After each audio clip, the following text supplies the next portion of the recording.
Okay, so good evening everyone. I am Shivani Dhok and I welcome you all for the week 3 tutorial of this course, um, Introduction to Wireless and Cellular Communication. I hope I am audible and the screen is also visible to everyone. So this is the third tutorial and I'll be focusing on week 3 content. So the regular drill, first we'll do a recap of the week 3 content and after that we'll solve few questions which are related to that week's content. So let me quickly start with recap. Uh, so in this week 3, we continued with our discussion of cellular communication, and along with that, we looked at trunking, blocking probability, and all those things. And we also we started to we looked at handovers, and we also started to look at multipath propagation and its related issues. Rather than issues, its impact. So we started to look at fading. Just a quick, brief introduction was done, and it will be taken up in a much more detail in the coming week. So in the fourth week, so we'll be we are going to spend quite a big time over this fading concept. So I won't take any question on fading today. That will be reserved for the next week. Okay. So let me quickly start with the cellular concept. So last week we saw that based on McDonald's paper, we wanted to improve capacity over a region, and when we are given a fixed channel budget or fixed capacity, then how can we maximize the use or maximize the use of channels or improve the capacity and improve the communication throughput and all those things. And for that we saw that we looked at dividing the entire region into small cells that will tessellate, and then we group those cells into clusters, and we said that a particular frequency will be given to a particular cell and it will be repeated in the next cluster. So that is cell reuse. And we also looked at C by I, that is SIR, your signal to interference ratio, the actual formula we had seen, and we said that when the distance between the co-channel interfering base station and the cell is much more than the radius of your cell, then we can approximate the C by I ratio.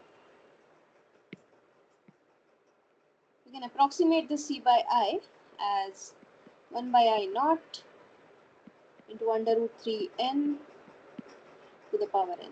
So this is a good approximation when we have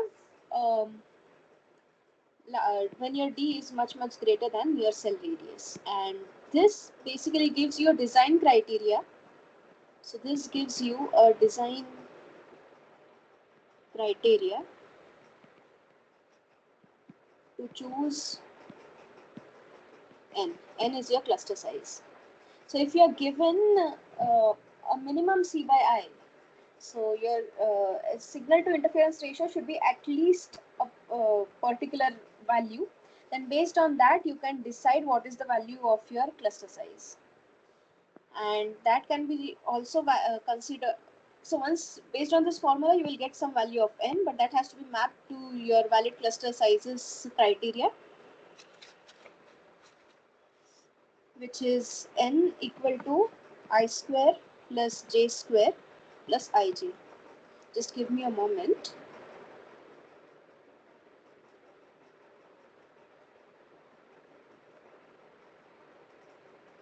One second.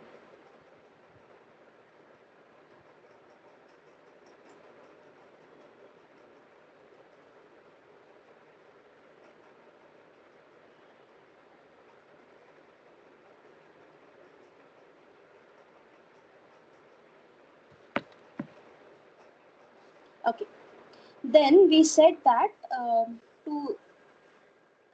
okay, when we have clusters, we knew that adjacent cells are going to create or rather co-channel interfering cells are going to create interference because they will be transmitting over the same frequency. So how to mitigate that? So one approach was to do frequency hopping.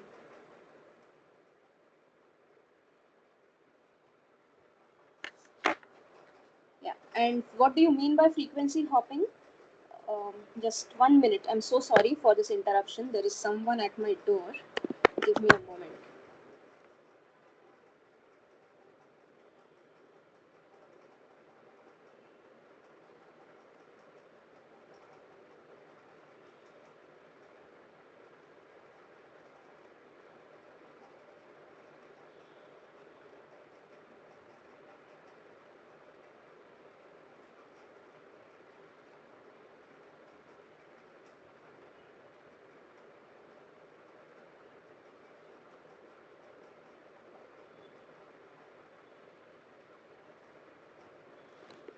Okay, so what do you mean by frequency hopping?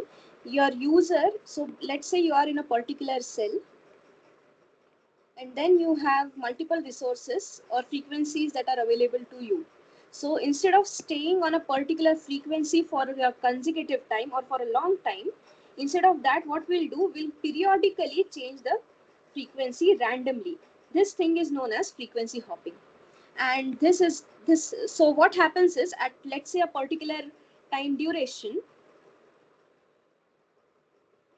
uh, uh, this F1 goes into a deep fade, but at the same time, this F2, which is well separated, might not be in a deep fade, and it might lead to a better signal quality. So therefore, it's better to just shift from this F1 to F2 and do it. But obviously, a priori, we are not going to know which particular frequency is good. So this frequency hopping is done in a random fashion, and it helps in reducing your uh, uh, interference. And this is the basic idea. And GSM performs frequency hopping every 8 time slots.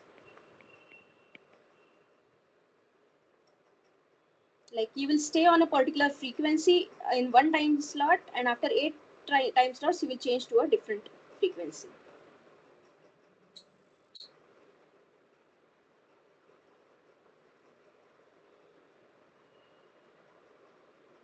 Then this frequency hopping business is also done in Bluetooth. In Bluetooth, the thing is much more important, because you have large number of channels and you need to perform it.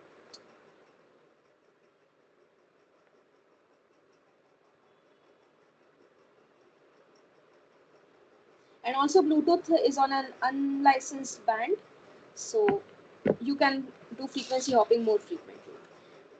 Then we looked at something known as adaptive frequency. So what do you mean by adaptive frequency? Adaptive capacity. So you are given some number of frequencies, and that you want to allocate. Let's say you have a 3-cell cluster.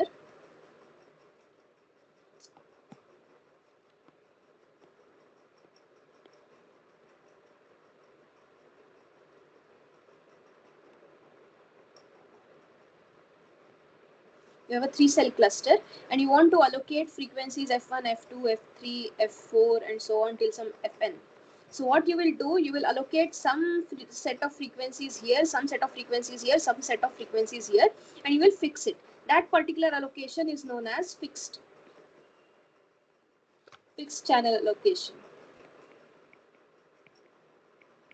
Then what you can do is, instead of fixing the frequencies given to all of these things, you can dynamically allocate the frequencies as and when the requirement comes. That is known as your dynamic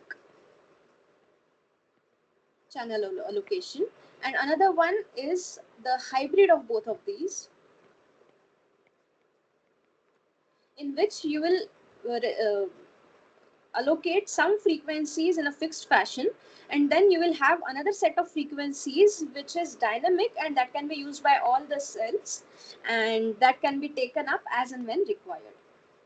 Then we saw that design of your cells cluster size, or choice of your cluster size, depended on your C by I criteria, and second thing it depended on was your n is your path loss exponent. So how to estimate this path loss exponent? That is not something that is your choice. That is not a design parameter. That is something that happens due to the environment. So that is not in your hand.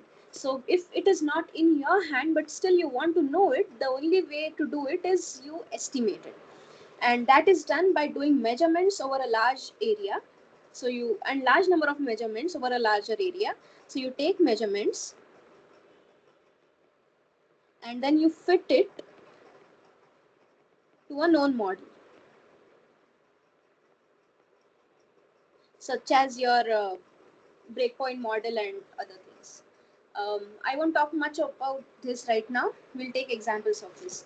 Then we looked at grade of service and trunking.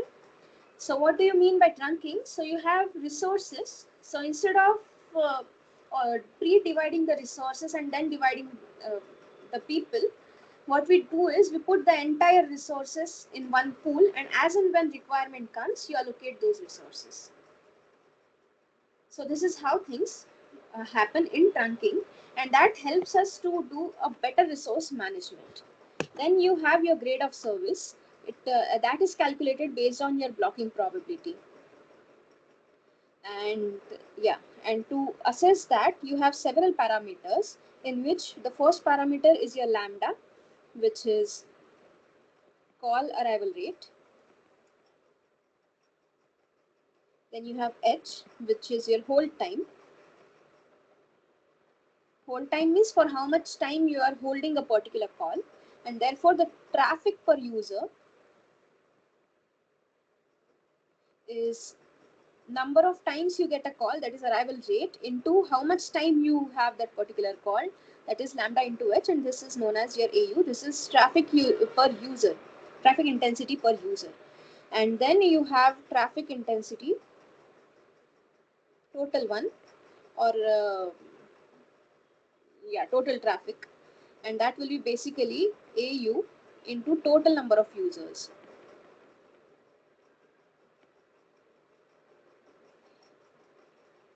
And this AU and A are calculated or have a unit that is known as Erlang, and this Erlang is nothing but one channel that is fully utilized. And then we looked at the blocking probability. For this blocking probability, we looked at Erlang B. So for blocking probability, we looked at Erlang B formula. And why? Because the block calls are cleared or cleared. This is the strategy. So you don't have the calls that are blocked still in your queue. You remove them. So that's why we take up block calls cleared, and that's why we look at Erlang B formula. And for that, the probability of blocking is given by a to the power c upon c factorial divided by summation k equal to 0 to c a power k divided by k factorial, where c is the capacity. This is your Erlang B formula, and this relies on MMCCQ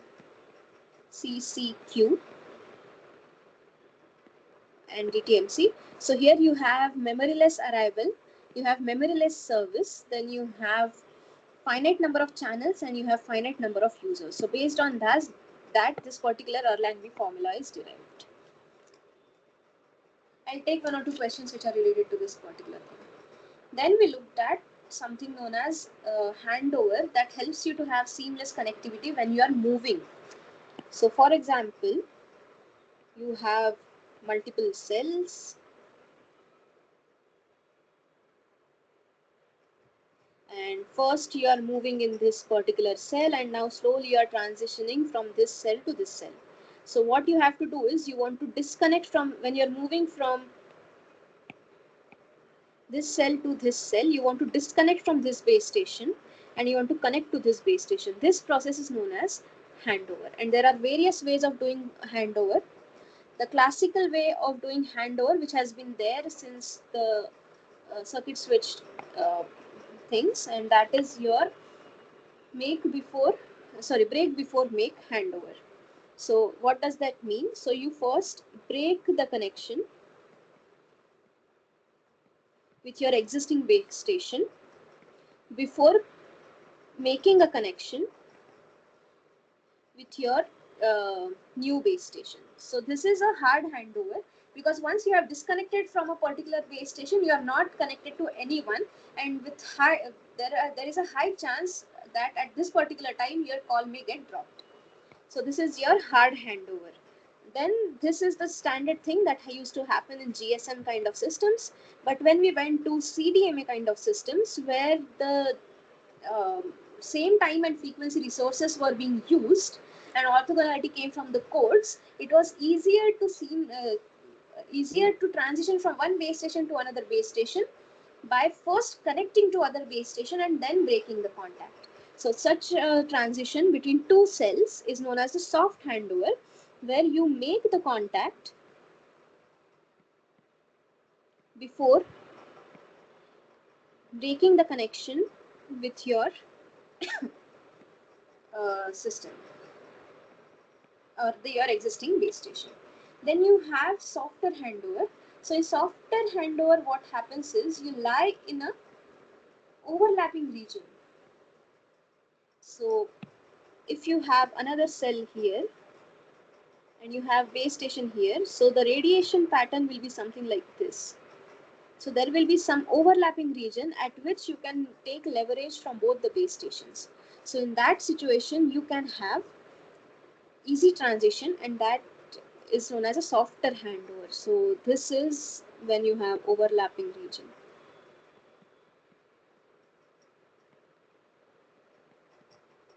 And this also can happen in the same region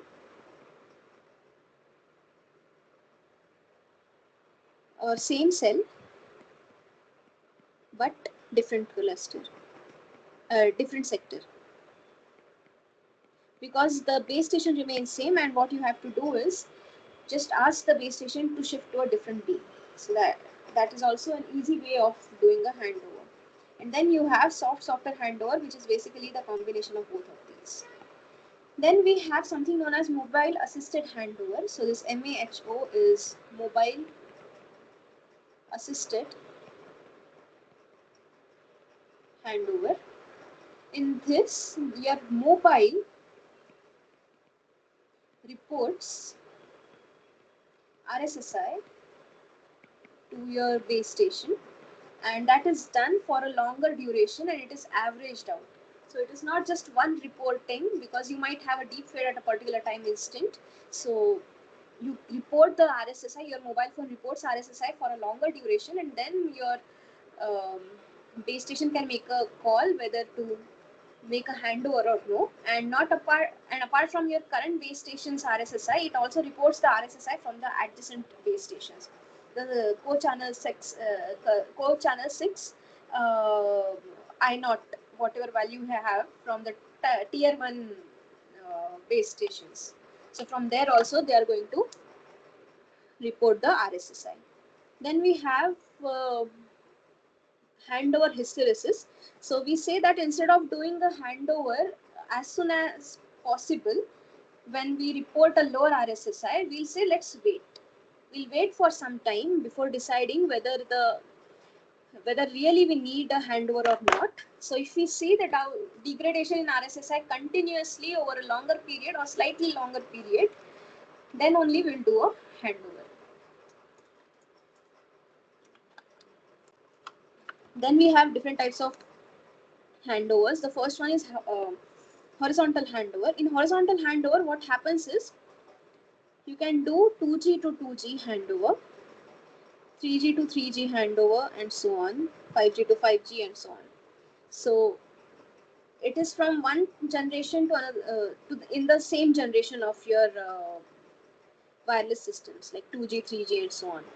But if you want to move from 2G to 3G, so it might happen that 4G services or 5G services are not available. So your phone automatically starts to show LTE on your phone. So instead of taking 5G services, now you have your mobile has done a transition from 5G to 4G. So that kind of handover is known as a vertical handover. So this is across generations, so 2G to 3G or 5G to 4G for that matter. And then we have predictive handovers. So in predictive handover, what happens is your base station is observing RSSI values from your user, and then your base station tracks the RSSI and predicts based on the trend, like the RSSI is constant or it is reducing or it is slowly reducing or it is degrading quickly, and predicts the handover or when the handover has to be made. So this was all about the cellular concept and handovers and all those things. And after that, we started to look at an important thing that helps us to understand how does the uh, environment between the base station and the user impacts the propagation of your signal. And that variation of the signal can be classified into two parts. The first one is the large scale and the second one is the small scale variation.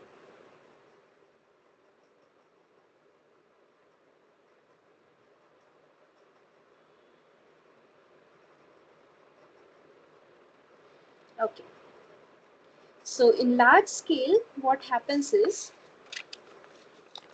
these are over long distances. So like some hundreds of meters or kilometers. So this is larger distances. And these basically characterize the propagation loss over distance. So propagation loss, such as your free space path loss. Then what happens if your environment changes, you are in indoor or you are in outdoors, and so on. And the small scale variations are, um, they happen when you move slightly over a range of 10 lambda to 20 lambda and so on.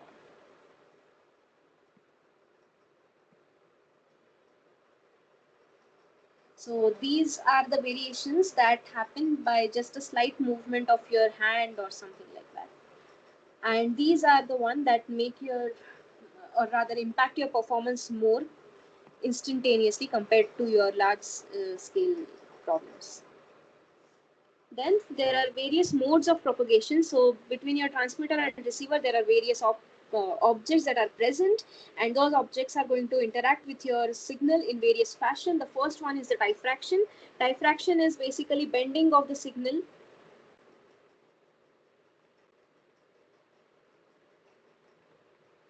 around the corners. Then you have reflection that follow your Snell's law, and then you have scattering, and scattering is something that happens when you have a rough surface. And then we first started to look at the large scale effects, and in that we looked on one particular effect, that is shadowing. And shadowing happens because of blockages, like buildings and all those things that are present between your transmitter and the receiver. Those blockages cause shadowing. They create a shadow, and if your phone lies in that shadow region, you are not going to receive a good signal strength. So therefore they create shadowing effect, and this shadowing effect can be characterized using a log normal distribution. And therefore the path loss at distance d that also accounts for shadowing can be given by the average path loss plus an additional term, that is x sigma, where this x sigma is distributed as Gaussian 0, sigma square. So this particular equation is in dB scale. So this entire discussion is happening in a logarithmic scale. And since this particular random variable is Gaussian or normal in log scale, that's why this particular random variable is known as log normal distribution. Okay, then you have the outage probability. So the standard definition of outage probability is probability that your received signal at distance d is less than or equal to some p min. And this translates to your probability that your x sigma is greater than some margin beta, where beta is basically your fading margin. The discussion was done in greater detail in the class. I'm not going into that. And once we did that, then we moved on to the small scale effects. And in that, the first thing that we looked at was Doppler. So when your transmitter is here, your receiver is here, and your receiver is moving like this at an angle phi with a velocity v, then it sees a change in frequency, which is fc into 1 minus v by c cos phi. So this is the Doppler shift. Fc, this entire thing is the Doppler shift.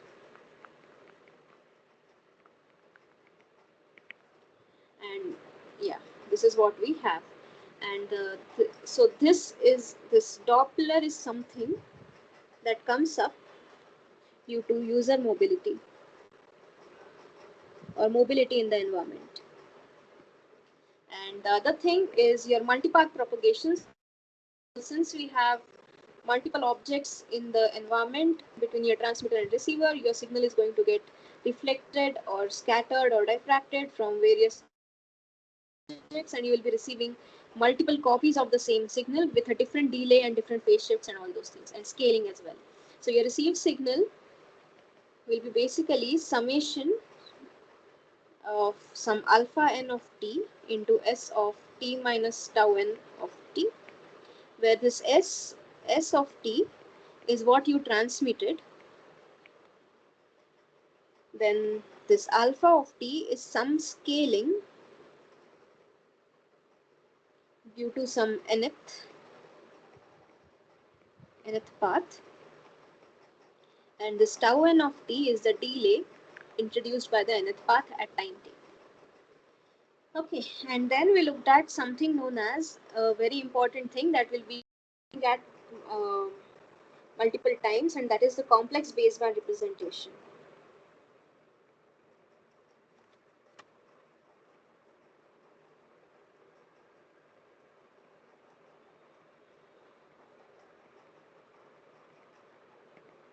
So your transmitted signal S of t is you mount it on a carrier.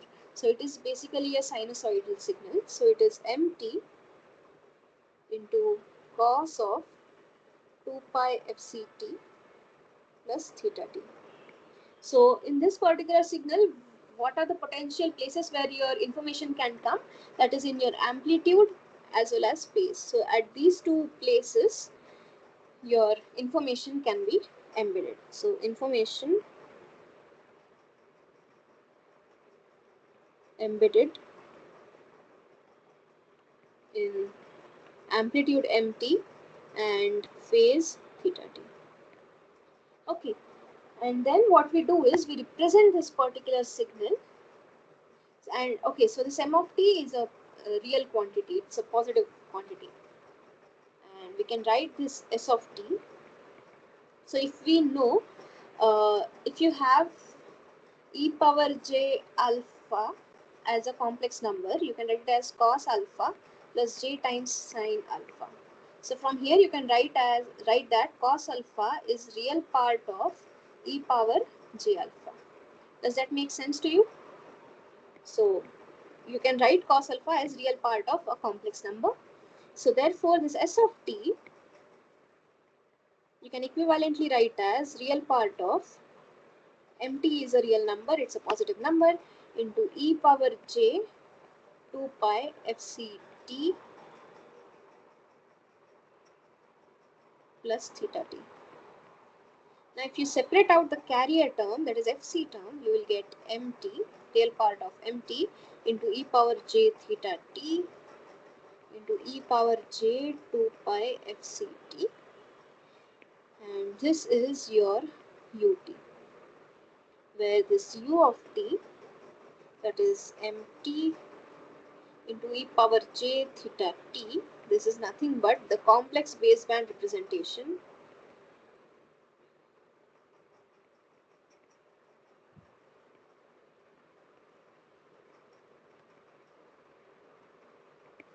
of S of t.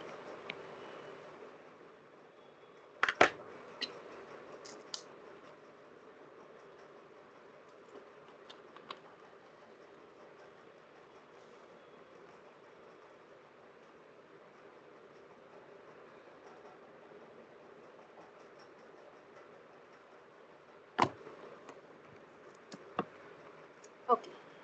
Any questions?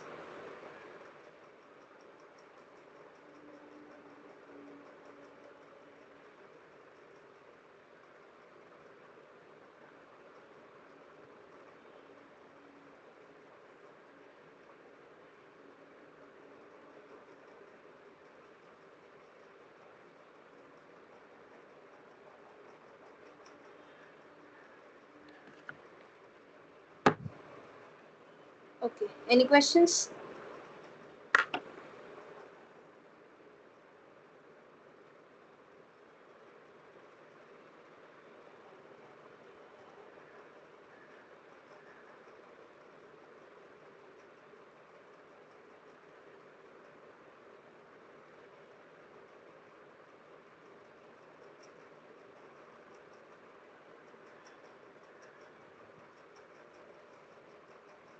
Okay.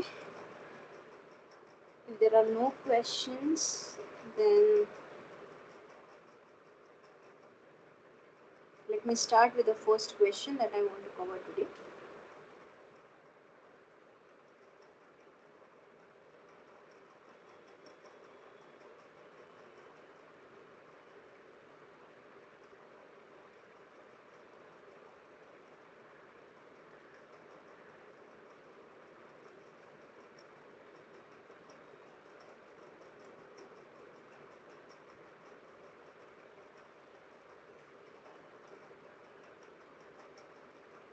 Okay.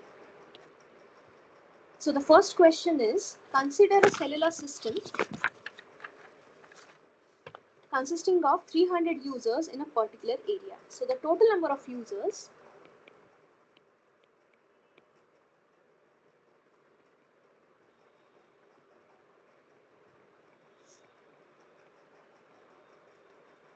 U is 300.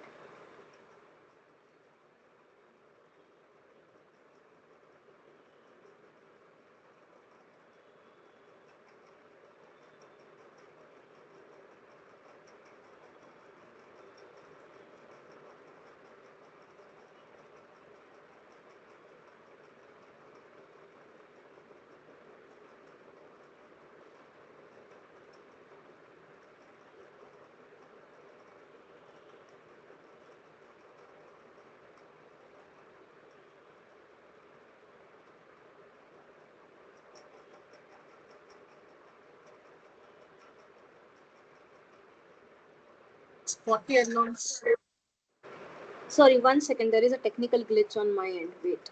Sorry.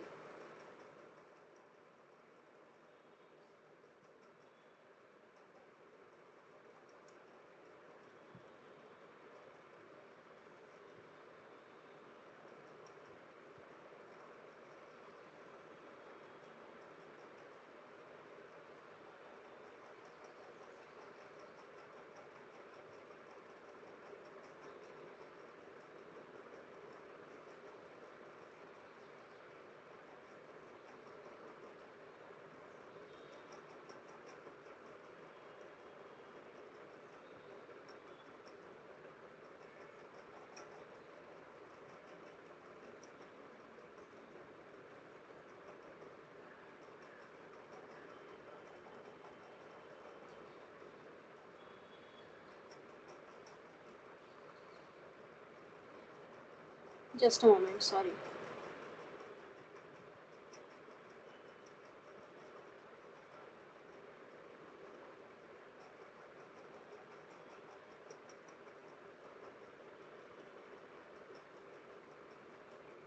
Okay. Yeah. I think it works now. Okay. So consider a cellular system consisting of 300 users in a particular area. Each user makes an average of 4 calls per hour. So the all arrival rate per hour is what? 4. So the lambda, or the arrival rate, calls, lambda, is 4 per hour. And on an average, each call lasts for 2 minutes. So what is the hold time of one call? So holding time,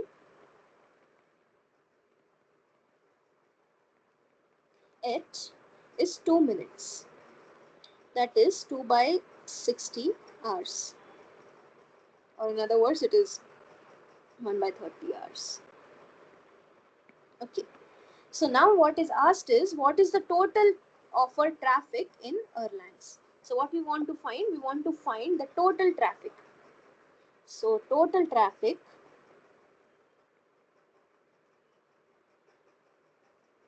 A is AU, that is your, this AU is what? This is traffic per user into U, where U is what? U is your number of users. Now how do you calculate traffic per user? It is the call arrival rate lambda into the holding time, like how many calls you get and how much time do you spend on that call. So this AU is basically, so this AU is equal to lambda into H into U.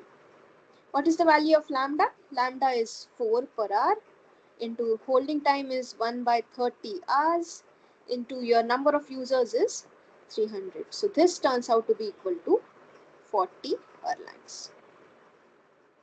Is it clear? Any questions?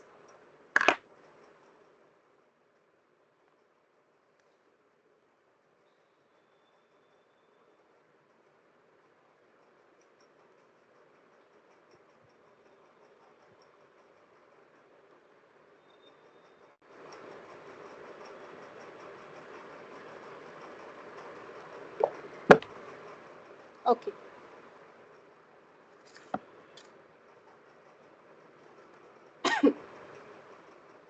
Okay. If there are no questions, then let me move on to the next question. So the next question says that consider a cellular system with hexagonal cells and a cluster size of 3. So this is a 3-cell structure. So n is equal to 3. And if a 60-degree sectorization, so a 60-degree sectorization is employed in a system, how many tier 1 interferers will be present in worst case scenario? So when there is no sectorization, the number of tier 1 interferers is 6. But since we are now doing sectorization, what is the number of interferers that we can have? So the worst case is, so let's say my base station is located here, this red dot. This is your actual base station here. And your user will be located here to experience the worst case interference. So the first thing that we need to do is, we need to first identify the tier 1 interferers. How to do that? So we had seen that first we have to move I cells in one direction.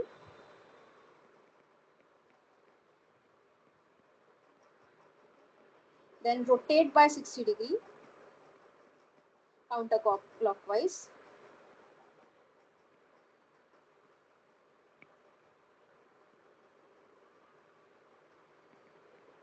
And then J cells in other direction.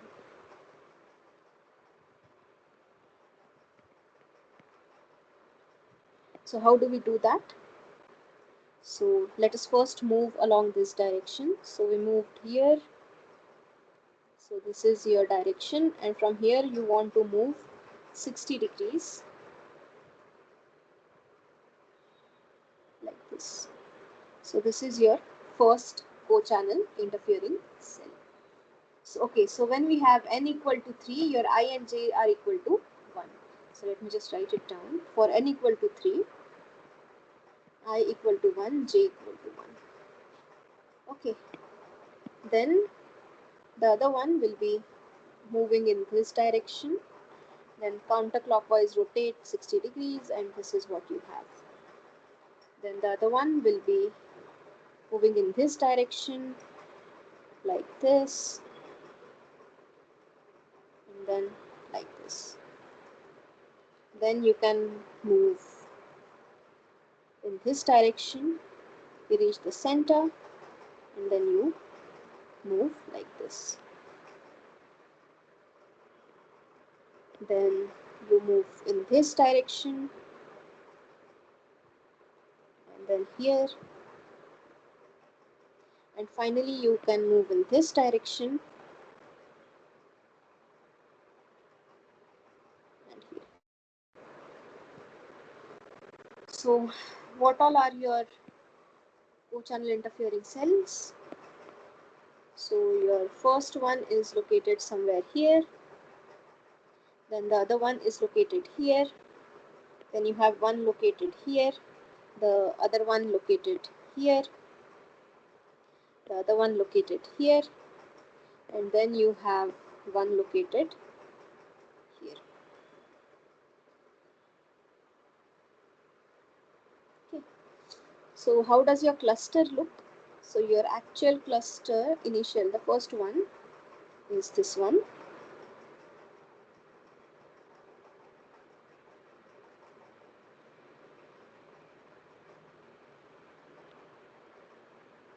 So this is your first cluster.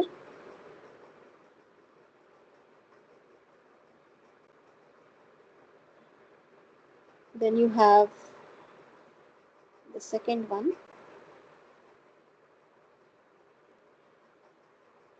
Just a minute. Let's do it in this way. Yeah, let's say this is your first cluster.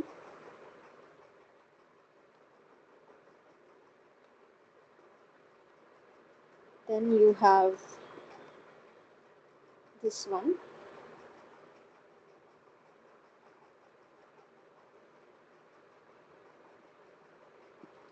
Then you have one here, this one.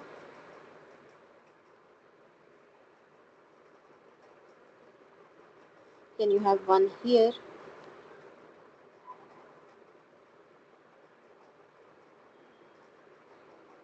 Then you have one here. Then you have one here.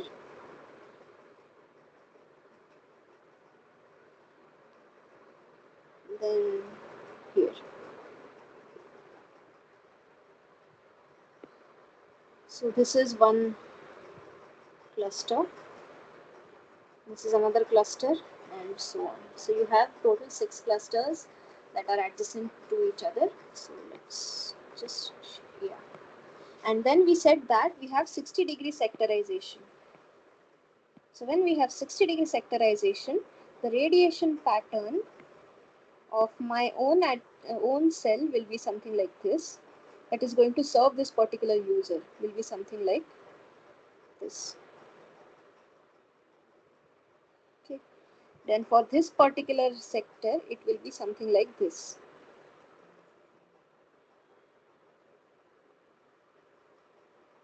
Then for this green one, it will be something like this.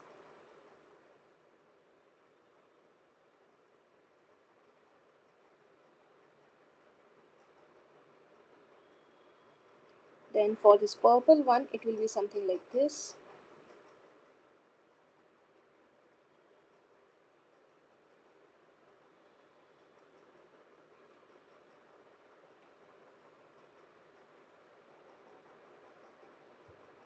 This pink one will be something like this.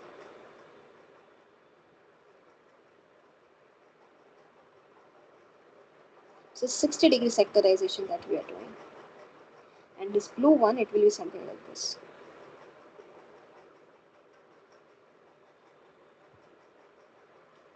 So now my user is located here.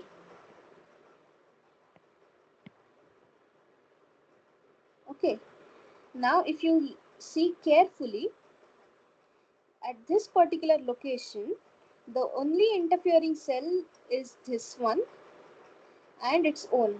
I mean, it is going to see the signals only from these two base stations, its own and only this interfering base station. Now, if you consider this green one, it is not going to interfere with the user. Similarly, this blue one, it is also not going to interfere with this guy. Then this one also is not going to interfere. This pink one is also not going to interfere, and this green one is also not going to interfere. So the only person or the only interferer that is going to actually cause the interference is this particular one. So how many base stations are going to interfere with this user? Is only one, and that is this one.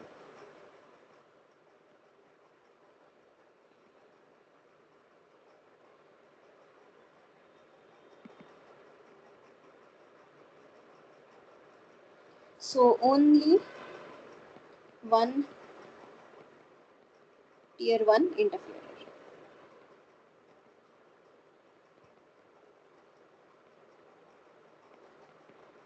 Is it clear in questions?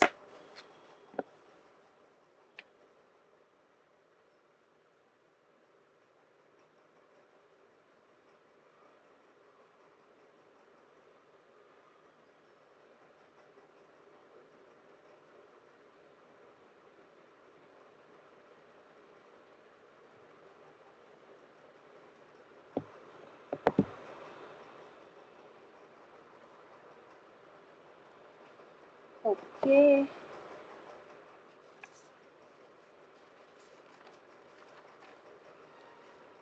Okay. So if there are no questions, then let me move on to the next question. So question 3 and question 4, what we will do is we will slowly build upon a system where we'll estimate the path loss exponent. So I have purposely divided it into two parts, this particular question, so that it helps us to slowly build upon the questions. So the first one is assume a breakpoint path loss model with path loss exponent n. What are the estimated powers at all distances? And what is the distance between the true power and the estimate? Okay. So what is given to us is a measurement table. And what does this measurement table have? The first row of this measurement table is the distance. And the second row of the measurement table is the received power.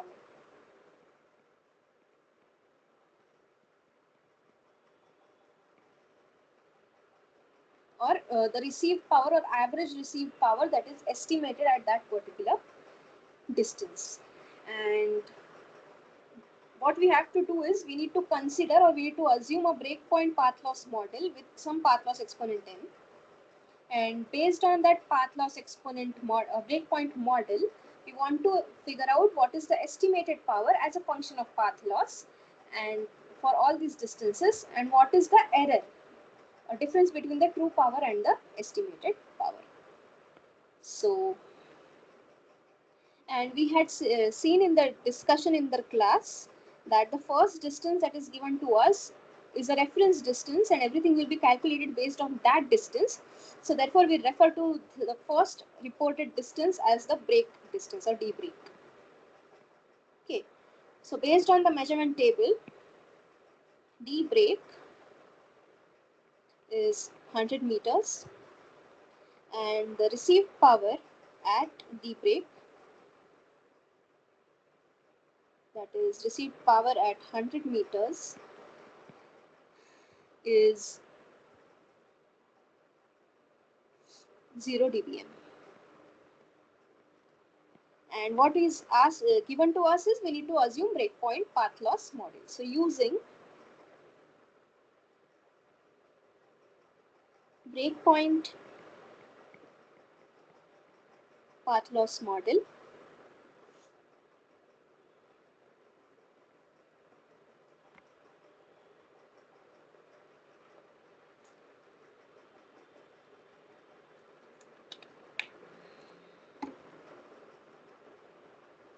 the received signal or the estimate,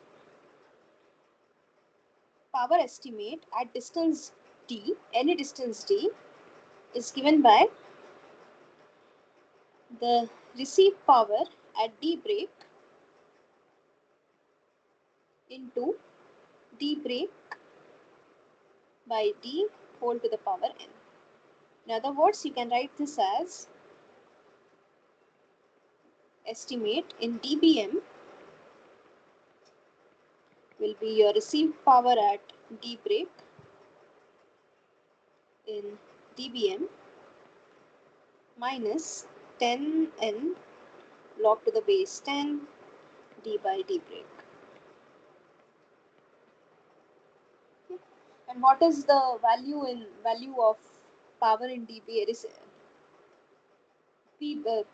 Received power at D break in dBm, that is 0 dBm. So this thing is 0 minus 10n log to the base 10 d by D break in dBm. So therefore is minus 10n log to the base 10 d by D break dBm. Okay, so we know the expression. What we need to do is we now need to substitute all of these values in the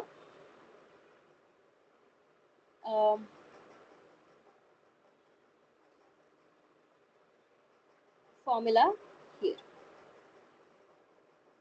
Okay. Okay.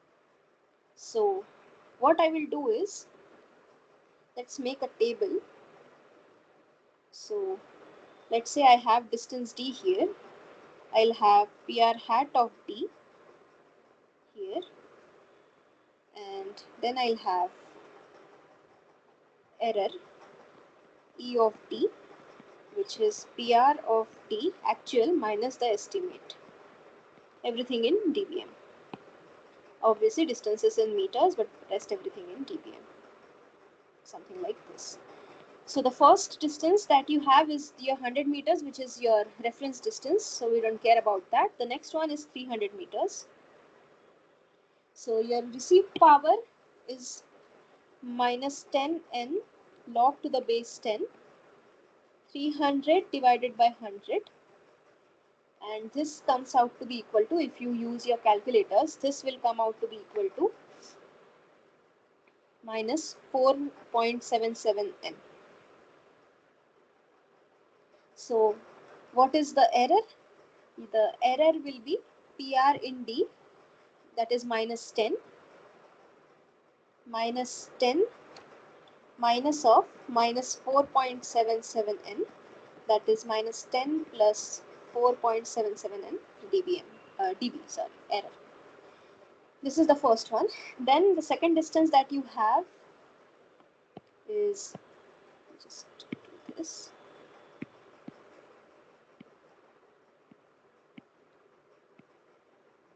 Yeah. Okay. So the second distance that you have is 500. So this is done. You have 500 meters. So this will be minus 10n log to the base 10, 500 by 100. This comes out to be equal to minus 6.99 n. And the error turns out to be, the received power is minus 20 dBm. So minus 20 minus the estimated power, that is minus 20 plus 6.99 n. So this is also done. The fourth one is 1000 meters.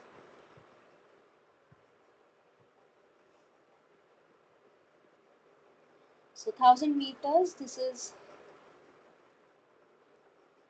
minus 10n log to the base 10, 1000 divided by 100, and this comes out to be equal to minus 10n, and the error comes out to be equal to, power is minus 40 minus of minus 10, so that is plus 10n. And finally we have the last value, that is 2000 meters. For this you will have minus 10n log to the base 10, 2000 divided by 100. This comes out to be equal to minus 13n, and the error is the measured power is minus 75 dBm. So minus 75 minus of minus 13, so plus 13n. So these are the power estimates.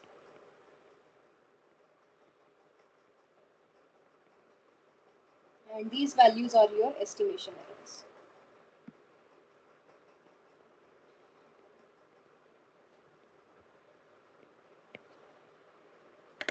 Okay.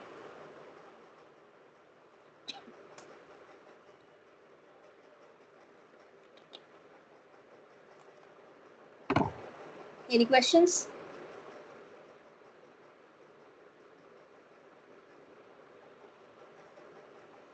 Till this part, is it clear? Okay.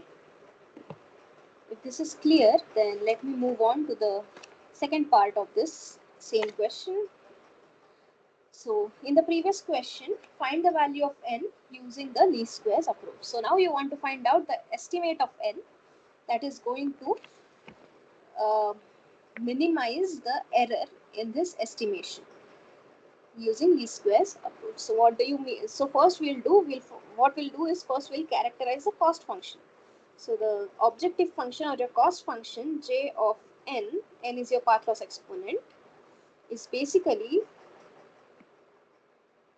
error squared. So your mean square error. So what you will do is you will take E of 200 meters squared plus error of 500 meters squared plus error at 1000 meters squared plus error at 2000 meters squared. So what was that? Error at 200 meters. So whatever we had in this column, we need to square it and add it.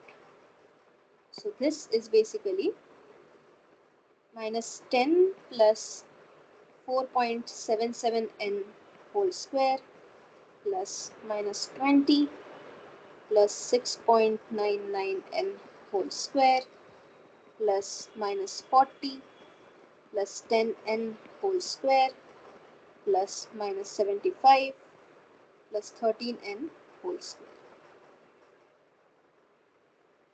Okay. And now what you have to do, you want to find the value of n that minimizes this particular quantity.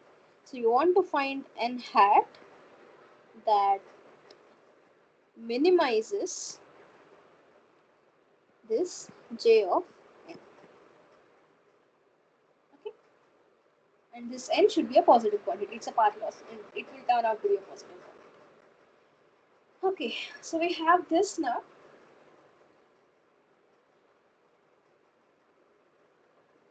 So how do we do it? It's a quadratic function in n, and you want to find the minima. So you can simply differentiate with respect to n, and at n equal to n hat, this should be equal to 0. So let us first differentiate this quantity. So for that, I'll just copy paste this.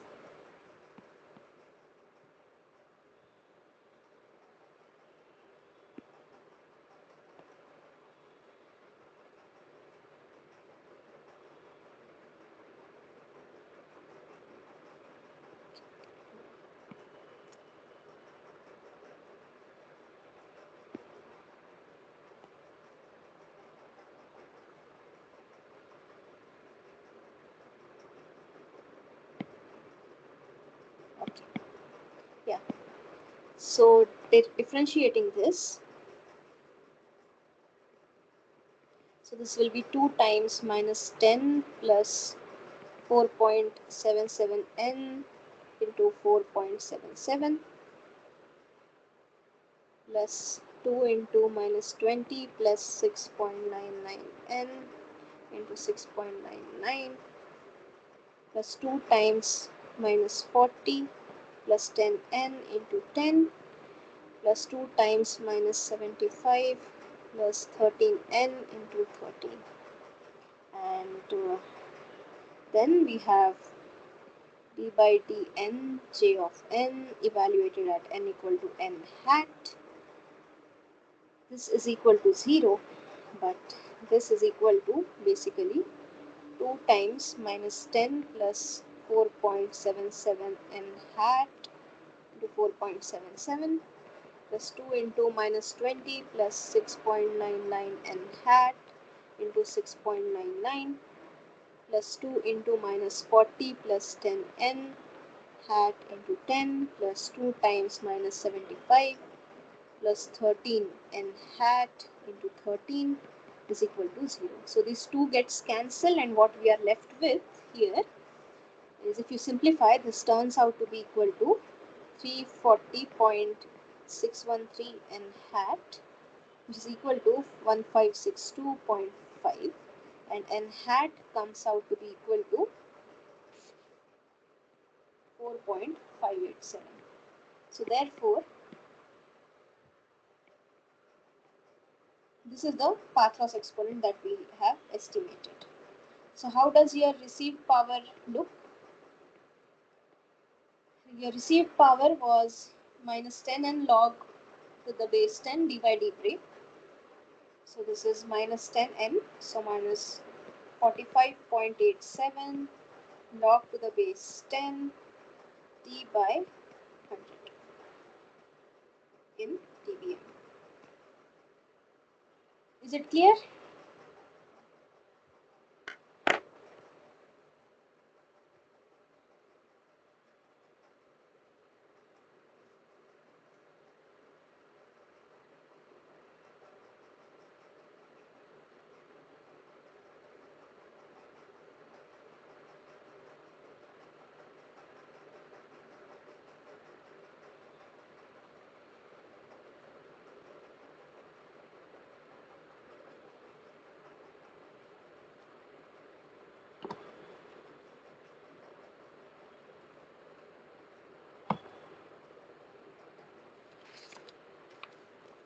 Okay. If there are no questions, then let me move on to the next question. So it says that if a signal to interference ratio of at least 15 dB is required for a satisfactory forward channel performance of a cellular system, what is the cluster size that should be used for maximum capacity if the path loss exponent is n equal to 2.7?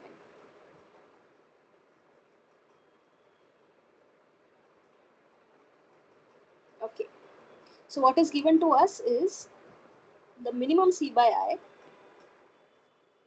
So C by I min is 15 dB, which means that whatever C by I you have should be at least equal to your minimum C by I. Okay. So this in linear scale will be 10 to the power 15 by 10. That is 10 to the power 1.5. Okay. So this is equivalent to C by I to be greater than or equal to 10 to the power 1.5. Now, for a cellular system with I0 number of interferers, so if I0 is number of interferers, then the first order approximation for your C by I we saw is approximately equal to 1 over I0 into under root 3n to the power n, where n is your path loss exponent. So this quantity has to be greater than or equal to 10 to the power 1.5. Now what we will do is we'll just take into account tier 1 interferers. So taking into account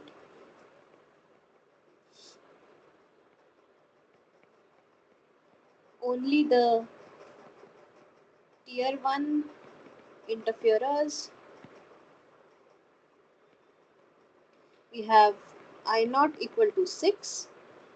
So then this particular equation, whatever we have here, it reduces to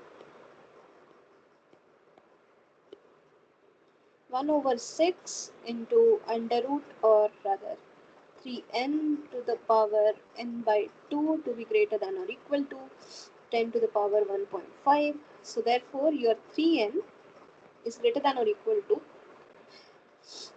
6 into 10 to the power 1.5 whole to the power 2 by n, and n is greater than or equal to 1 by 3 into 6 into 10 to the power 1.5 over 2 by n. And your n is given to us as 2.7, so 1 by 3 into 6 into 10 to the power 1.5, sorry, 2 over 2.7. So if you use your calculators and simplify this comes out to be equal to 16.233. So your n should be greater than or equal to 16.233. So this is the first answer that we have got. But n is what? N is your cluster size. So there are two conditions that your answer should meet. So the final answer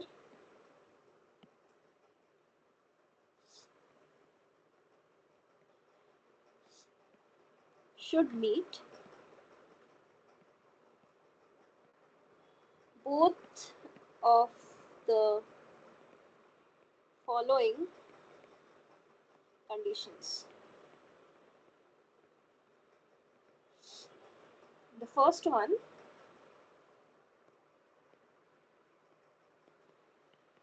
is n should be an integer, and second, n should satisfy n equal to I square plus j square plus ij for I and j integers. Okay, so these are the two conditions that it should follow. So now you want to find the value of n, which is an integer greater than 16.233, and it also satisfies this particular value. So the first choice that comes into our mind is the smallest integer greater than this particular value is what? It is 17. But if you check carefully, 17 is not a valid cluster size. So the smallest integer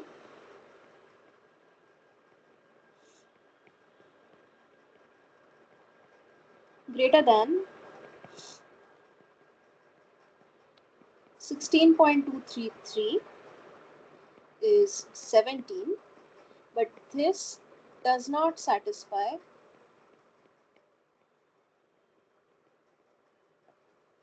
the condition number 2. So therefore 17 is not a valid choice.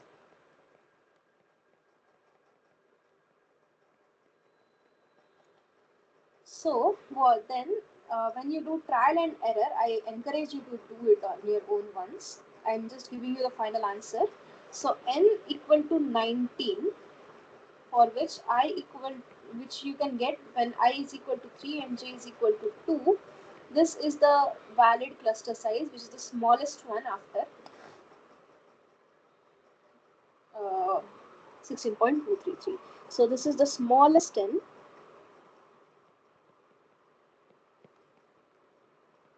greater than smallest n greater than 16.233 that satisfies both the conditions. Okay, is it clear? This business of checking the second condition is purely trial and error. You need to check carefully.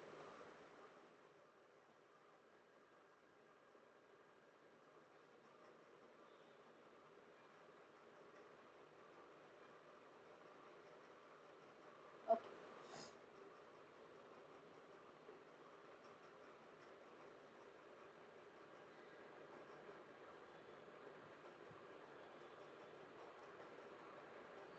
I do have one doubt.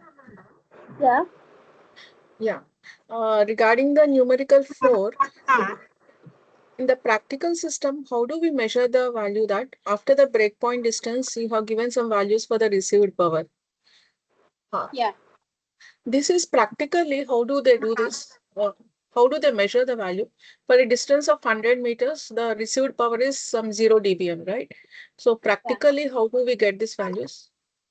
So they will take measurements. So physically, they will take a vehicle and go around the city and go on taking measurements of the received signal from a particular base station. Okay, how do they So that's measure how that? So which device is used to measure that power?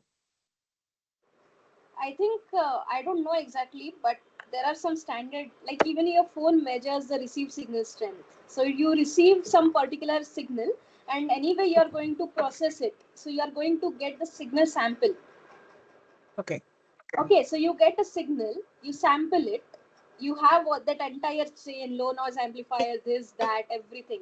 And after that, you quantize sample and everything. And based on that, you can just measure magnitude square of that quantity, the same way what is done in your device. But what exactly is done, or what the exact approach what is specified in standards for doing this kind of measurements, I don't know. I need to figure out.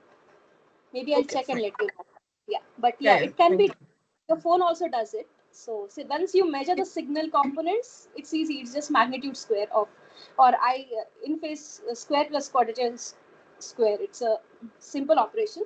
But yeah, if for this particular exercise, if you need really a precise thing, how it is done, I don't know. One thing I Okay, know is this is not a single instant measurement, because your channel changes, okay, and this kind of thing is a large scale one. This is a path loss model. This is a large scale quantity, not a small scale fading or multipath propagation kind of thing.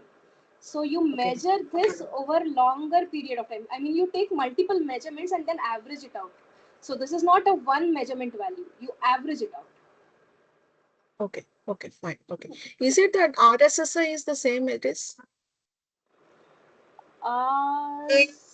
Sometimes yes, sometimes no. Okay, okay, fine. Okay, thank you. Mostly yes, but it depends. Okay.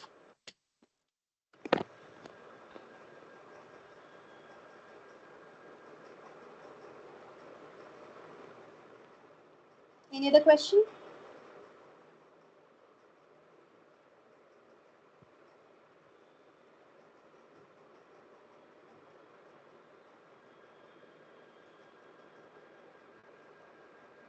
Okay.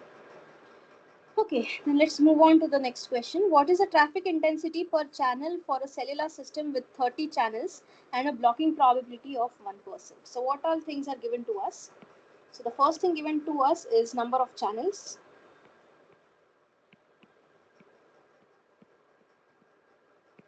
That is C, that is 30. And second thing given to us is probability of blocking. And that is 1% or 0.01. And what do you want to find? Traffic intensity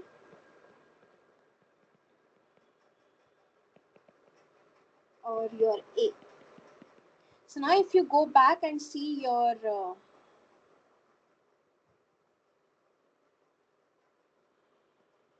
blocking probability formula, so you are given this site and you are given this C.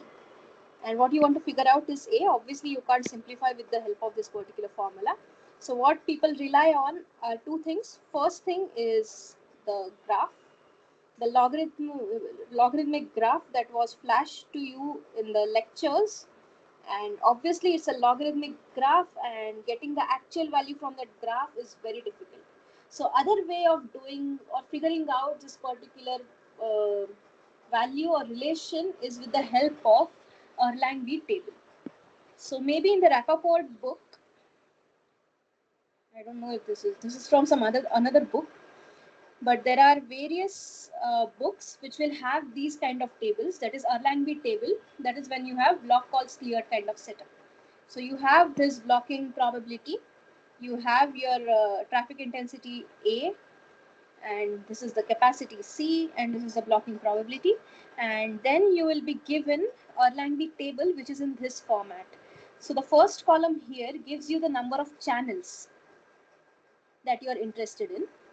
And this particular column essentially gives you the blocking probability. That is, if your blocking probability is 0.5% or 1%, 2%, and so on up to 20%. Different tables have different criteria. And then what you have to do is you need to pair up the things. For example, in this particular question, you are given the number of channels as 30 and blocking probability as 1%. So blocking probability is 1%. So this is the column that we are interested in. And the number of channels given to us is 30. So this is the row we are interested in. Sorry. Yeah. So it is this row, this column and this row. So let me just highlight it. So we are interested in blocking probability of 1%, and we are interested in the number of channels as 30. And you want to figure out what is the overlapping quantity. So the overlapping quantity is 20.3. Okay. So therefore, the traffic intensity is 20.3 Erlangs. And this comes from where? This comes from your Erlang table.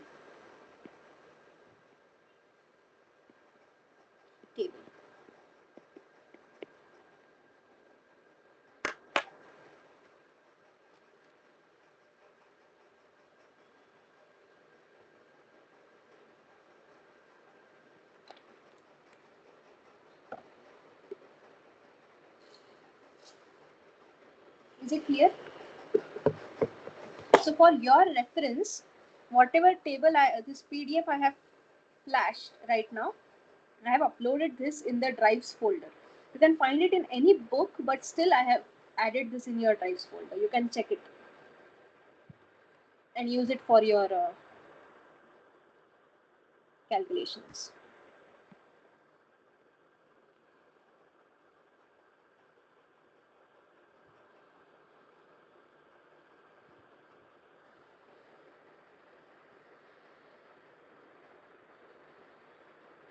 Okay.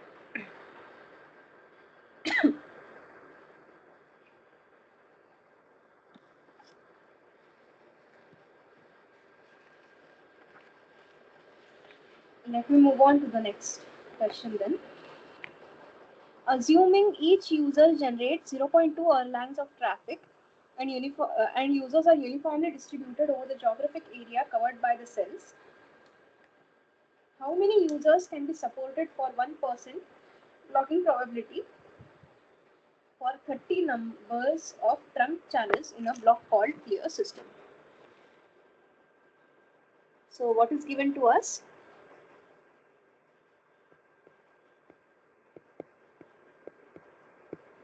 User traffic, per user traffic. Sorry. So per user traffic, that is AU, that is 0.2 Erlangs.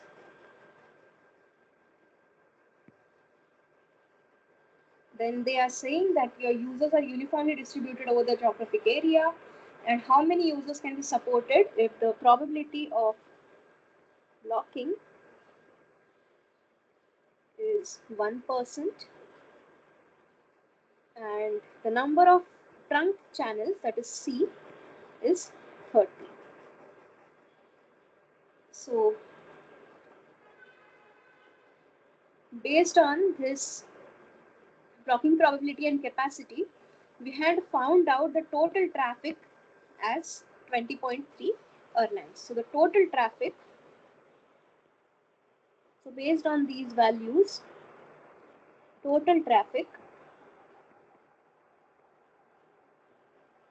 that is A, was 20.3 Erlangs. So this comes from the previous question. Okay. So now we also know that the total traffic is capacity into the number. It is the traffic per user into the number of users. So if the number of users are U, then U into AU, that is the total capacity,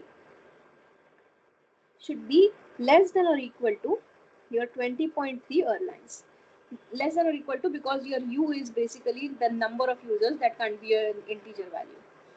So therefore, your U should be less than or equal to 20.3 by AU, that is 0.2 Erlang's, and this comes out to be equal to 101.5.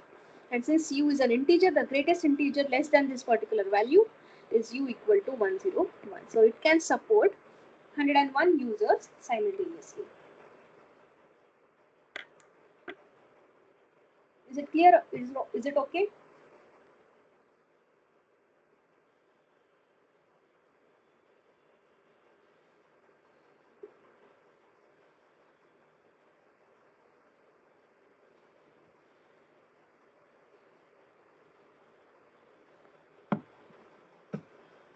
Okay. Now let us slightly modify this particular question. So it says that in the previous question, if 6 channels are reserved for handover purposes, how many users now can be supported? So the total number of channels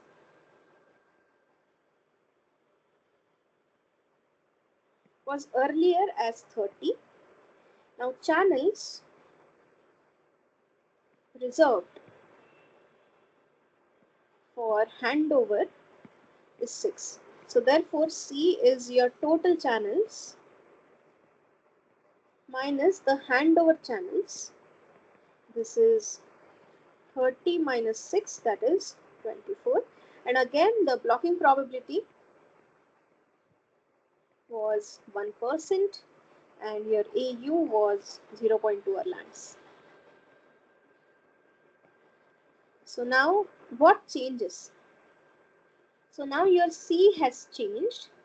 Your blocking probability remains same, but your C has changed.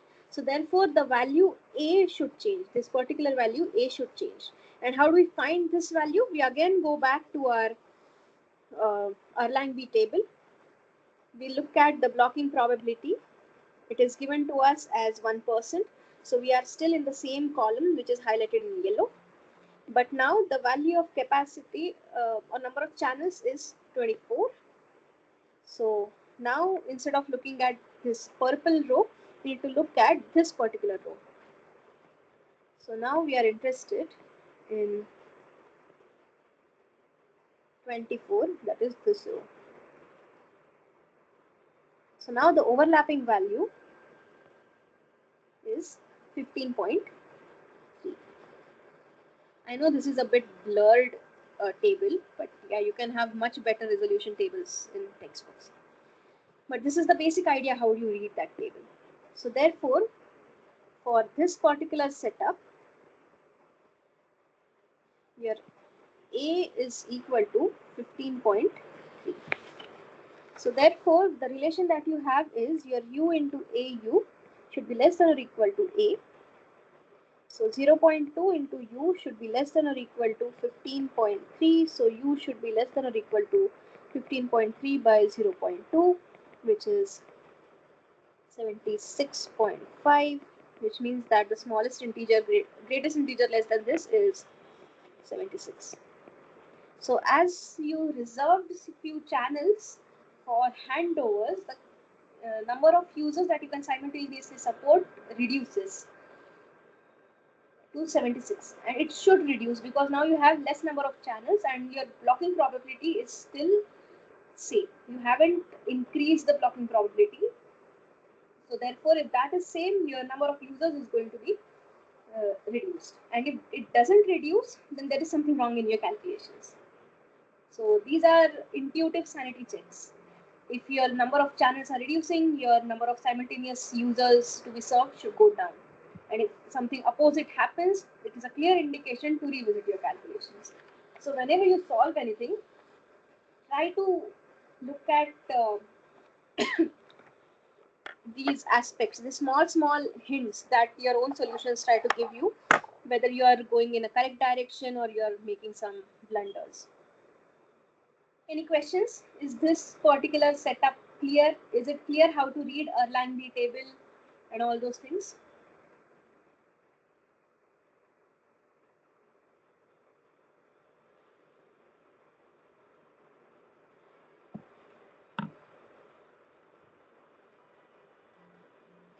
Okay, if that is clear, then let me move on to the next question.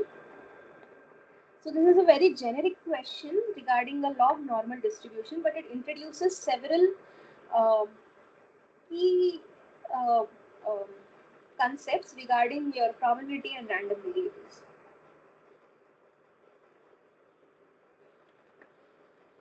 Okay. So what is given to us is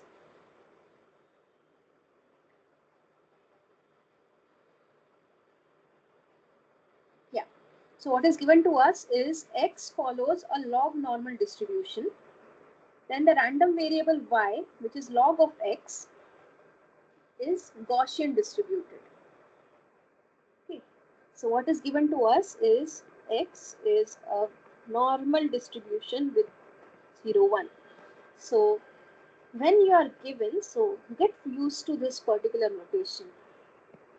Okay, this is a standard way of representing a Gaussian distribution. So when someone says that a particular random variable z is distributed Gaussian or like this, calligraphic n with mu with parameters mu and sigma square, what they are saying is this random variable z is a Gaussian random variable with mean mu and variance sigma square. Okay, so here your mean is 0 and variance is 1. So this is a standard normal random variable. Sorry, your y is Gaussian distributed, and then this y is log x, which means that your x is a log normal random variable. So this x is a normal random variable but in a logarithmic domain. So if you take log of x, you get a log normal distribution. Okay, and what is asked is you want to find the kth moment of x. What do you mean by kth moment? So if you have a random variable x, the first one, the kth moment of a random variable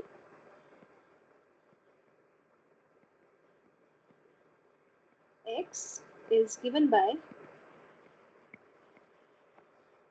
expected value of x to the power k. Then how do you find this expected value? So if you are given a function, so if x is a random variable,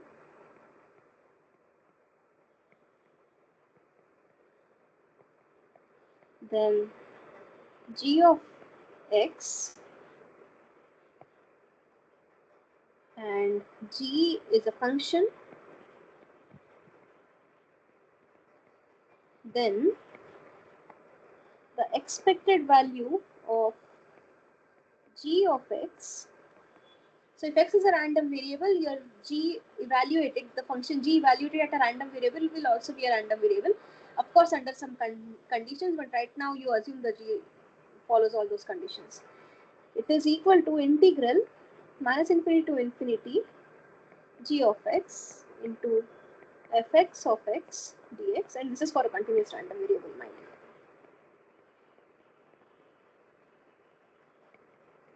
And your fx of x is the probability density function or PDF of this particular random variable. Now here what do we have? Here the function g of x is x to the power k. So therefore expectation of x to the power k will be equal to integral minus infinity to infinity x to the power k, little x to the power k into fx of x dx. So ideally this is what we want to find out. Now if we go back, the relation given to us is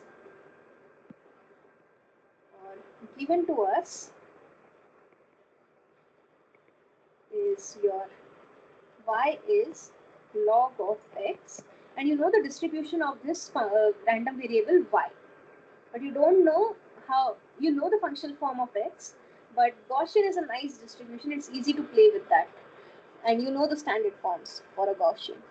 So you can write this variable x as e power y, and then you can substitute this in this equation. So then what you get is expectation of x power k, which is equivalent to expectation of e power y k, which is equal to integral minus infinity to infinity. So now you are now working with the random variable y, and now here the function of random variable is what? It is e power kx. So you will have g of x, it is e power ky, random variable is y, so let's do it, into fy of y dy. Okay, so this quantity here is equal to integral minus infinity to infinity e power ky. What is the probability density function of a standard normal random variable? It is 1 over under root 2 pi into variance 1 into e power minus x minus mean, y minus mean, mean is 0, so y square divided by 2 times variance, variance is 1, dy. So this is equal to 1 over under root 2 pi integral minus infinity to infinity e power minus y square by 2 plus ky dy. What I can do is I can pull out minus 1 by 2 outside from the exponent. So I'll get e power minus half into y square minus 2ky dy. And now what I'll do is I'll add k square and I'll subtract k square. So this particular term is y minus k whole square. So this comes out to be equal to under root 1 over 2 pi integral minus infinity to infinity e power minus y minus k whole square by 2 dy multiplied by, I will pull out this term outside, it does not depend on y, so into e power k square by 2. Now this particular integral along with the 1 over 2 pi term, this is the probability density function of a random variable, a Gaussian random variable with mean k and variance 1. And when you integrate a PDF from minus infinity to infinity, this term, sorry, wait a minute. So this term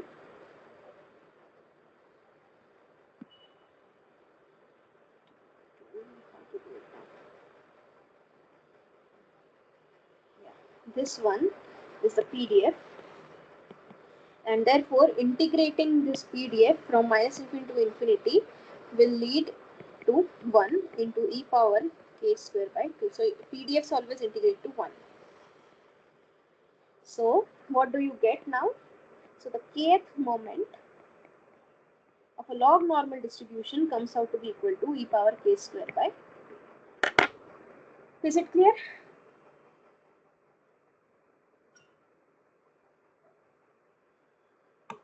Do you people understand what is a random variable, what is probability density function of a random variable, what is cumulative distribution function of a random variable? How do you do transformation of random variables?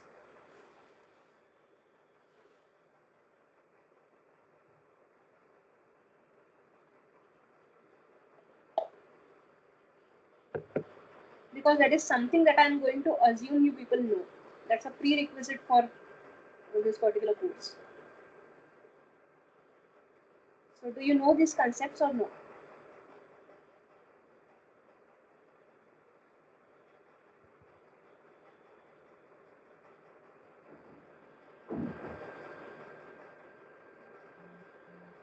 Okay. Okay. Thanks. Okay. In case you don't know these concepts, please brush up brush up them using the any probability book that covers these aspects. A nice book will be by Pathloss. It has excellent questions related to transformation of random variables. That is elementary level. It will be easy to understand as well.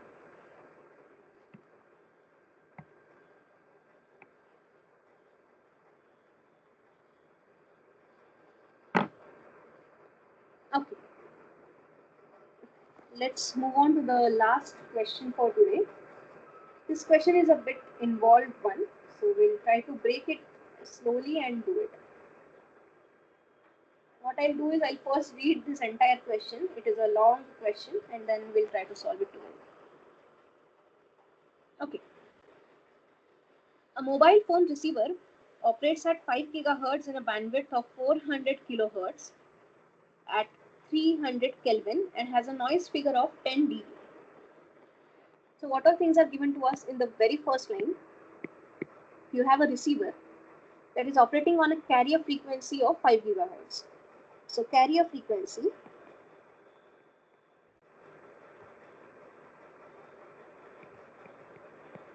is 5 gigahertz. Then it is operating in a bandwidth of 100 kilohertz. So bandwidth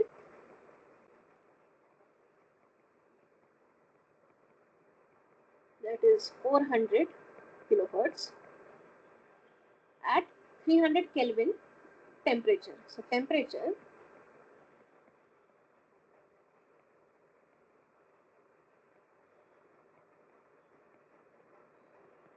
is 300 Kelvin and noise figure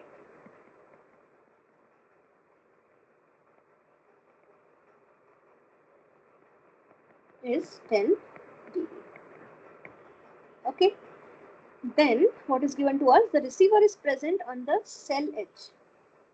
So receiver is at the cell edge. Let R be the cell radius. Okay. And a minimum of 6 dB SNR is required for a reliable communication. So minimum SNR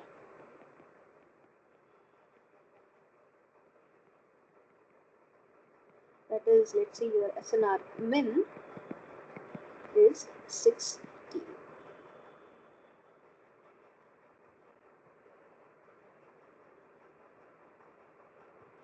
Okay. Then what is given? Consider log normal shadowing effects with sigma as 6 dB. Then you are given that you have log normal shadowing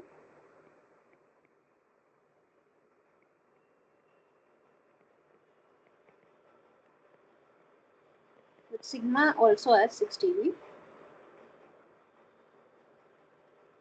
Then given there is a maximum power constraint of 3 milliwatt,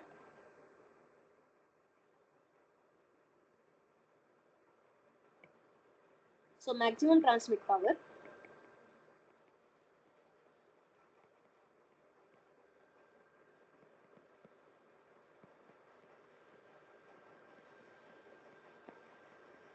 that is 3 milliwatt.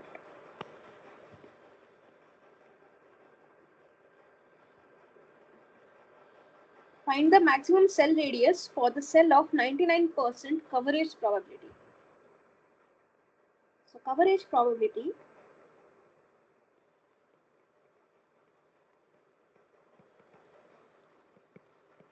is 99% or 0.99. Assume free space path loss model, and what you have to do is we need to find the maximum radius of the cell.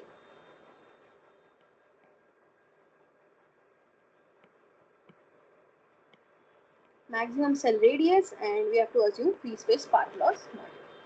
So let us go over the question once again. So what is given to us?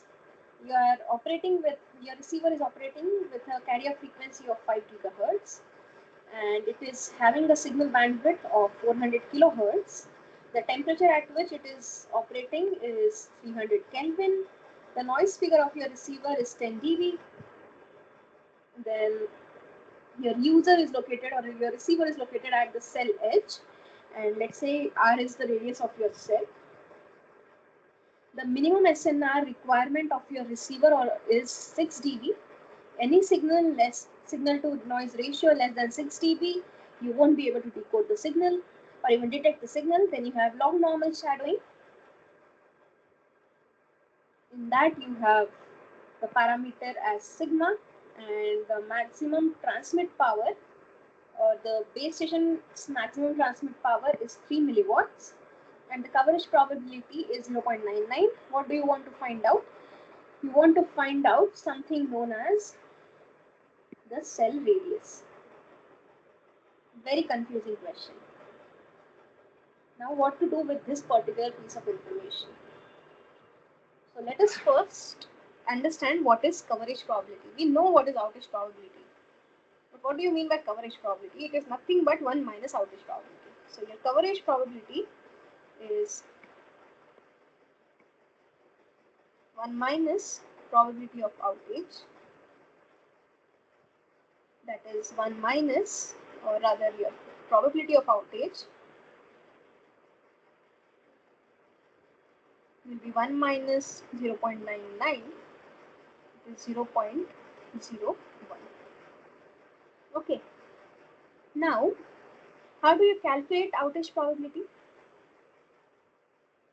So you calculate outage probability, that is your probability of outage, by definition is probability that your received signal power in dB or dBm, received signal power at distance r in dBm, is less than some minimum received power. Okay. Now this is the outage probability definition given to us. Now here, what two parameters we need? The two parameters that we need is received power at distance r and your minimum received power. Both are not given to you, but you have been given the parameters that can be used to compute these two parameters. Okay, so what we will do is we'll calculate these two parameters, PRX min and your received signal at distance r, one by one. So let's start with the first quantity. So what we'll do is we'll calculate these two.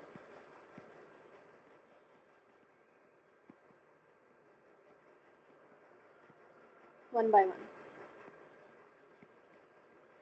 Okay, let's start with PRX min. So your PRX min basically characterizes your receiver sensitivity. Now, instead of giving your receiver sensitivity in terms of received power, it is given in terms of the minimum SNR. So your minimum SNR or your SNR min, your SNR min is a ratio of your minimum received power to your noise power. This is in your linear scale. So your SNR min in dB scale will be equal to PRX minimum in dBm minus Pn in dBm. So therefore, PRX min in dBm will be equal to SNR min in dB plus noise power in dBm. Okay. Now SNR min is given to us. What is not given to us is noise power. So your Pn in dBm is noise floor in dBm plus your noise figure in dB.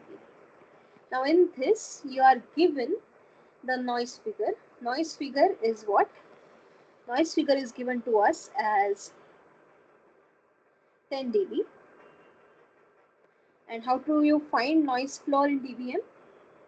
So 10 log to the base 10 kTB. This will give you in dB. So this is going to give you in dBW. And how do you convert from dBW to dBm? You add a 30 to it. So this will help you convert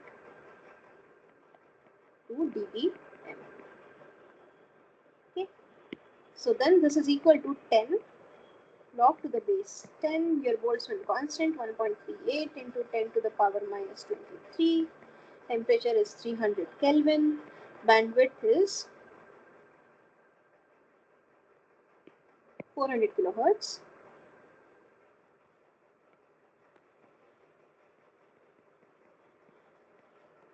Plus 30 plus 10, that is plus 40. So your noise power, this comes out to be equal to, if you use your calculators, this comes out to be equal to minus 107.81 dBm. Okay. Now, therefore, if you know this noise power, I can substitute it back into your PRX min expression. So therefore, PRX min is, I'll just repeat this expression again, SNR min in dB plus Pn in dBm. This is in dBm. So SNR min is 6 dB plus your noise power is minus 107.81 dBm. So this comes out to be equal to minus 101.81 dBm.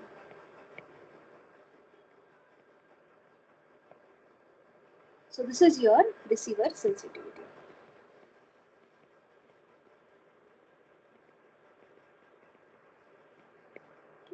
So you are done with this particular term. What is left is this particular term, that is your received power at distance r.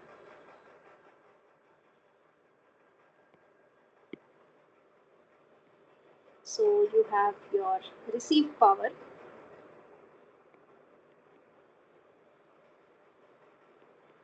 at distance r in dBm. So how do you calculate your received power? So your received power in dBm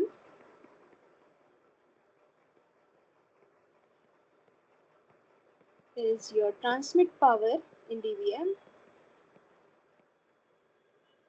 minus the average path loss in dB minus the log normal shadowing, that is your x sigma.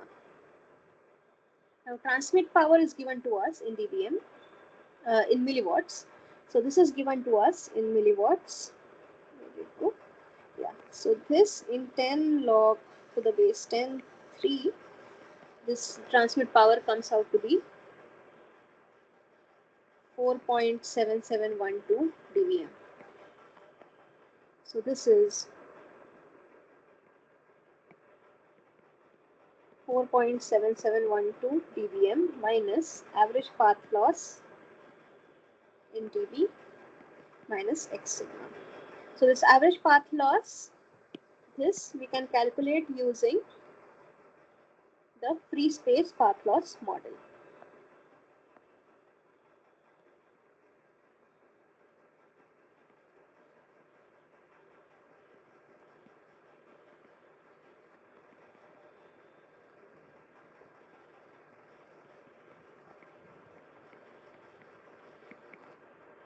So for free space path loss model, the path loss at distance r in dB is calculated as 10 log to the base 10 4 pi r by lambda whole square. What I'll do is I'll keep all of these things as it is, and I'll keep this expression in terms of this particular path loss only in this form, whatever form we have here. Okay, now this path loss expression depends on lambda, but what we are given is your carrier frequency. So from this you can get your lambda as c by f, that is 3 into 10 raised to 8, that is speed of light, divided by 5 into 10 raised to 9. This comes out to be equal to 0.06 meters. Okay, so now you have your you have your receiver sensitivity, and this is your received signal. So now I'll just plug in these two expressions in your outage probability, that is this particular equation. So probability of outage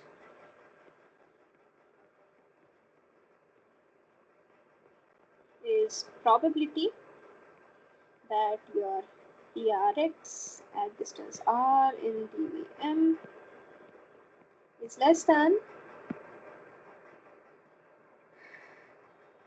PRX min. That is probability that your PRX, that is 4.7712 minus average path loss in R in dB minus X sigma is less than your minimum receiver sensitivity, that is 101, so minus 101.81 dB. So this is equal to probability that your X sigma is greater than 4.7712 minus path loss at R in dB plus 101.81. So this is equal to probability that your X sigma is greater than 4.771, sorry, if you add these two, it comes out to be equal to 106.5812 minus path loss in dB. Okay, but this outage probability, okay, so what I'll do is, let's say this thing is beta. So this is probability that X sigma is greater than beta. And you know that this X sigma is distributed as Cn 0 comma sigma square.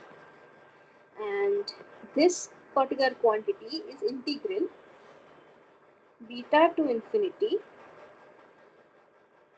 e power minus x square by 2 sigma square upon under root of 2 pi sigma square dx.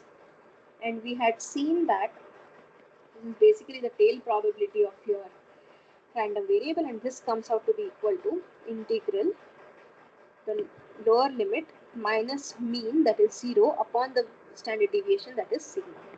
So beta by sigma. And what is given to us is the outage probability given, probability of outage is 0.01, which is Q of beta by sigma. If you go back to the question, something is given to us. So Q of this particular quantity 2.3263 is 0.01.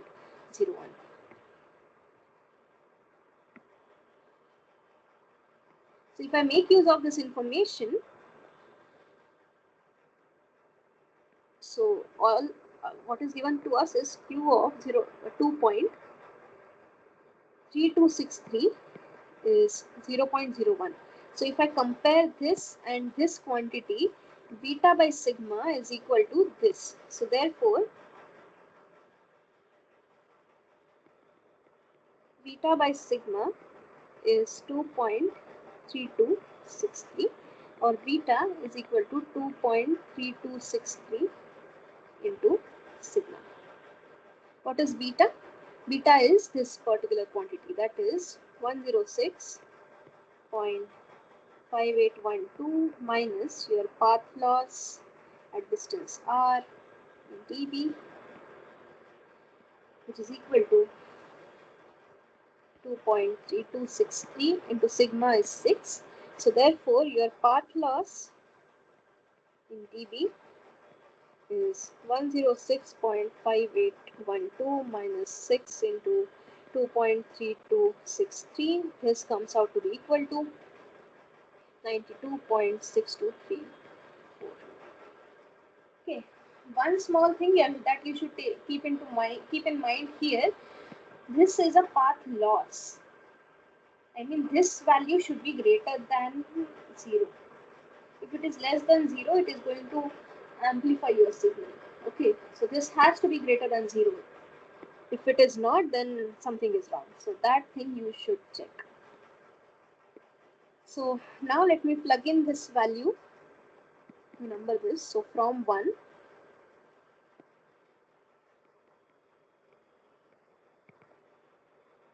10 log to the base 10, 4 pi r by lambda whole square, or I can write it as 2 into 10, is 92.6234. So log to the base 10, 4 pi r by lambda is 92.6234 divided by 20. So what you, therefore 4 pi r by lambda is 10 to the power 92.6234 divided by 20, and therefore r is lambda by 4 pi into 10 to the power 92.6234 by 20, which is lambda is your wavelength, and we calculated the value of wavelength as 0.06 meters.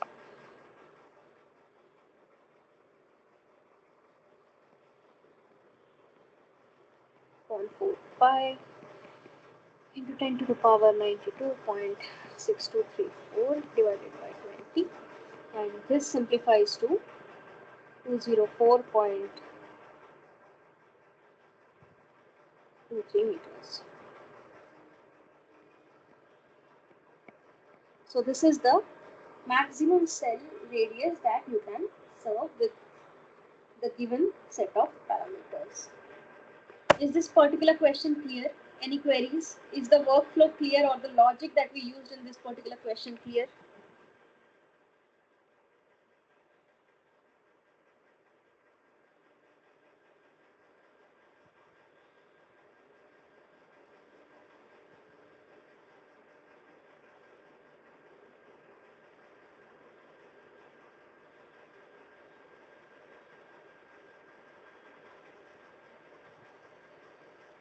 Okay. Any other questions related to anything that I have covered today?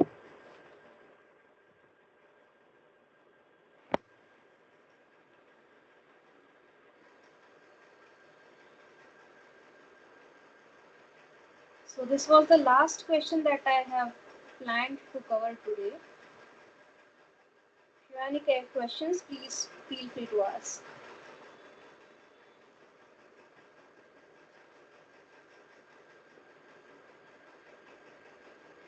And I think you people can now access the Excel sheet that gives you the links for this recorded session as well as the notes. It's there on the bottom left corner of your NPTEL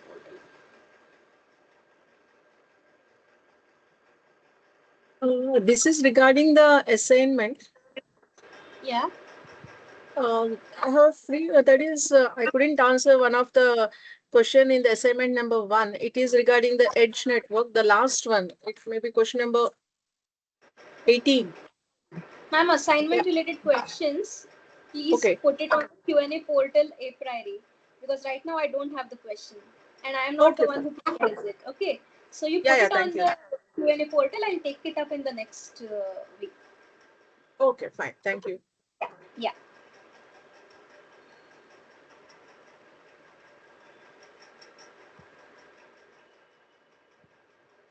Okay. If there are no further questions, then thank you for attending today's session.